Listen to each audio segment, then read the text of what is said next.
সম্মানিত ভিউয়ার, চলে আসলাম মল্লিকপুর হাবিবের বাড়িতে। ভিডিওতে যে গরুটি দেখছেন চরম লেভেলে গরুটি ভয় পেয়ে গেছে, শেষ পর্যন্ত দেখেন মজা আছে। তো সর্বপ্রথমে এসে গরুটিকে চেক করলাম, টেম্পারেচার স্বাভাবিক অবস্থায় আছে। আর স্বাভাবিক অবস্থায় থাকলে সাধারণত কৃমির ডোজ করা যায়। এই গরুটিকে 3 মাস অন্তর অন্তর কৃমির বুস্টার ডোজ করা হয়। আজকেও 3 মাস পরে কৃমির ইঞ্জেকশন দিচ্ছি, 15 দিন পরে কৃমির ট্যাবলেট দেবো। এ হচ্ছে বুস্টার ডোজ। দেখেন গরু যে ধরে আছে ভাইটিকে, কি একটা ঝাটকা মেরে গরুটি এক ঠেলায় একদম ড্রেনের মাঝখানে ফেলে দিয়েছে। এই যে দেখেন, এই যে আমরা কতটা রিস্ক নিয়ে আপনাদের জন্য ভিডিও বানাই। আপনারা শুধুমাত্র দেখবেন, লাইক কমেন্ট শেয়ার করবেন।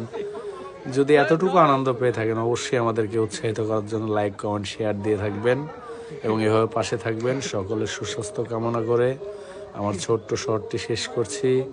সকলে ভালো থাকবেন। আল্লাহ হাফেজ।